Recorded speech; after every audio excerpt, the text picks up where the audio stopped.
Hello students, welcome back. देखिए, आज हम पढ़ने जा रहे हैं बहुत ही important topic, determinants of price elasticity of demand.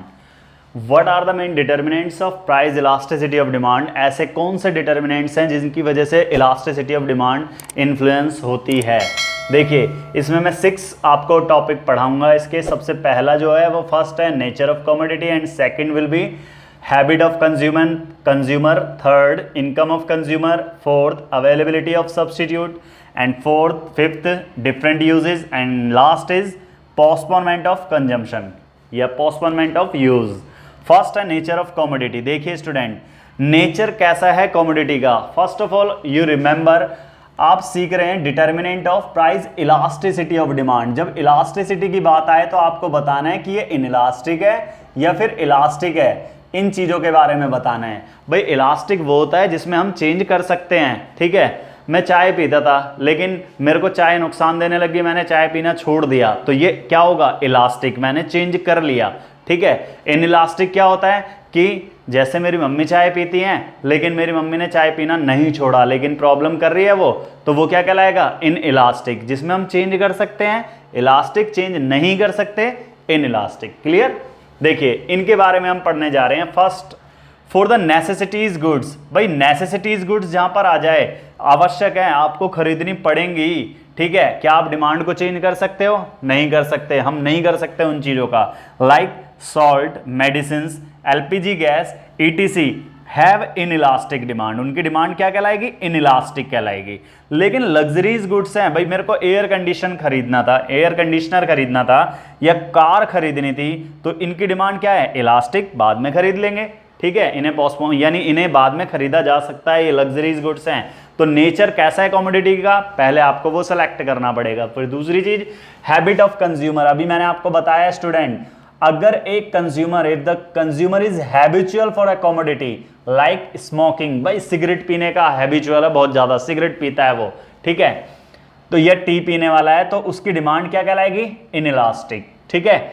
If the consumer is not habitual, अगर वो हैबिचुअल नहीं है कमोडिटी का, तो डिमांड क्या कहलाएगी उस कंडीशन में? इनइलास्टिक कहलाएगी। क्लियर? हैबिचुअल नहीं है।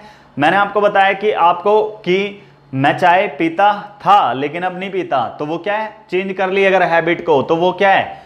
इनइलास्टिक। ठीक है, सॉरी, इलास्टिक है वो जो चेंज कर लेता है, और जो चेंज नहीं कर पाता है वो इनइलास्टिक होता है। नेक्स्ट आता है इनकम ऑफ कंज्यूमर। बच्चों, इनकम ऑफ कंज्यूमर में बहुत सारे स्टूडेंट लिख देते हैं कि when the income of consumer rise, demand rise, income of consumer fall, demand fall. इसलिए मैंने 2 पॉइंट लिए specially, habitual, habit of consumer और इनकम ऑफ कंज्यूमर। देखिए, इसमें यह बताना है हमें इलास्टिक कौन सा है और इनइलास्टिक कौन सा है, ये रिमेंबर रखना आप।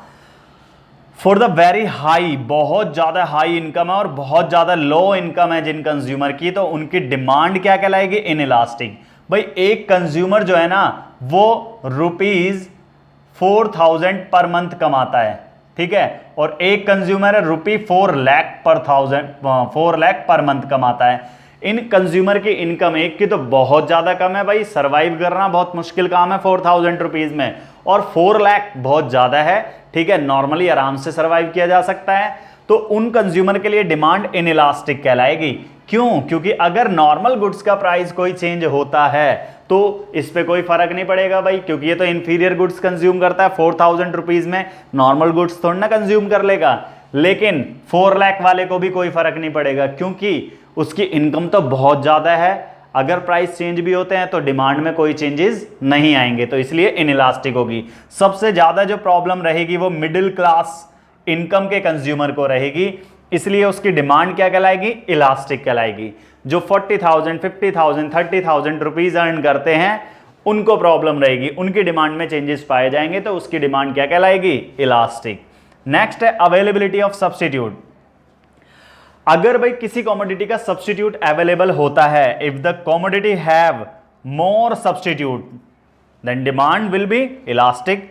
सिंपल सी चीज, फॉर एग्जाम्पल हम इकोनॉमिक्स की बुक पढ़ते हैं, भाई इकोनॉमिक्स की बुक टी.आर. जैन भी खरीद सकते हैं, सी.बी. सचदेवा भी परचेज कर सकते हैं, संदीप गर्ग भी परचेज कर सकते हैं। वेरियस ऑप्शंस होते हैं हमारे पास इकोनॉमिक्स की बुक की स्टडी करने के लिए। तो अवेलेबिलिटी उसके अवेलेबल हैं सब्स्टिट्यूट, तो डिमांड क्या कहलाएगी? इलास्टिक। लेकिन अगर सब्स्टिट्यूट अवेलेबल नहीं है, किसी कमोडिटी का, if the commodity have no substitute, उसका कोई सब्स्टिट्यूट अवेलेबल नहीं है, तो डिमांड क्या कहलाएगी उसकी, इनइलास्टिक। जैसे न्यूज़पेपर लेना है, सिगरेट लेनी है, मैच बॉक्स लेना है, अगर इनके सब्स्टिट्यूट अवेलेबल नहीं है तो डिमांड इनइलास्टिक कहलाएगी। ठीक है। डिफरेंट यूजेस, अगर एक कमोडिटी है बहुत सारे यूज हैं, जैसे goods which can be put to different uses, जिसे डिफरेंट यूजेस के लिए यूज किया जा सकता है।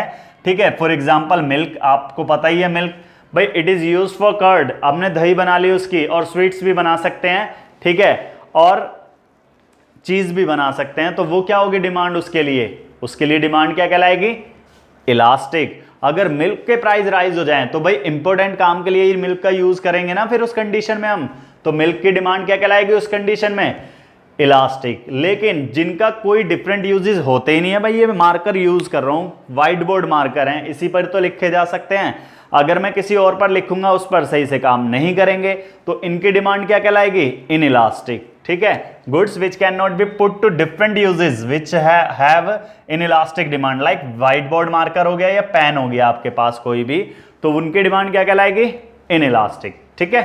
Next, postponement of consumption, postponement of use, अगर किसी कमोडिटी को आप, किसी कमोडिटी के यूज के लिए आप पोस्टपोन कर सकते हो। ठीक है। भाई मुझे ना एक कार खरीदनी है, फिर देखा लॉकडाउन चल रहा है, ठीक है, कोरोना वायरस आ गया, ठीक है, तो इसलिए मैंने क्या करा, अपने उसको पोस्टपोन कर दिया कि कोई बात नहीं मैं बाद में खरीद लूंगा, तो ये क्या कहलाएगा, द यूज। ठीक है। पोस्टपोन मैं कर सकता हूं क्योंकि ये नेसेसरी नहीं है मेरे लिए। ठीक है। पोस्टपोन किया जा सकता है इसे, तो डिमांड क्या कहलाएगी, इलास्टिक, क्योंकि मेरी डिमांड चेंज हो गई।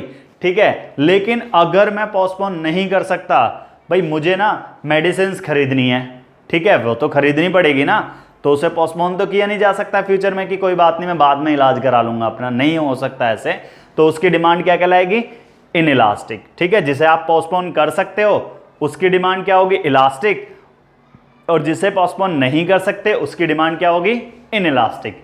तो ये समझ में आया स्टूडेंट्स आपको, तो ये है इलास्टिसिटी ऑफ डिमांड का टॉपिक। तो ये हमारा टॉपिक फिनिश होता है। तो वीडियो आपको कैसी लगी, अगर आपको वीडियो अच्छी लगी है तो प्लीज़ अपने फ्रेंड्स को इस वीडियो को शेयर कीजिए, और अगर आपने चैनल सब्सक्राइब नहीं किया है तो प्लीज़ चैनल को सब्सक्राइब भी कीजिए, जिससे कि आपके पास कोई भी मैं वीडियो बनाता हूँ इकोनॉमिक्स की तो सबसे पहले नोटिफिकेशन पहुँच जाए। Thank you.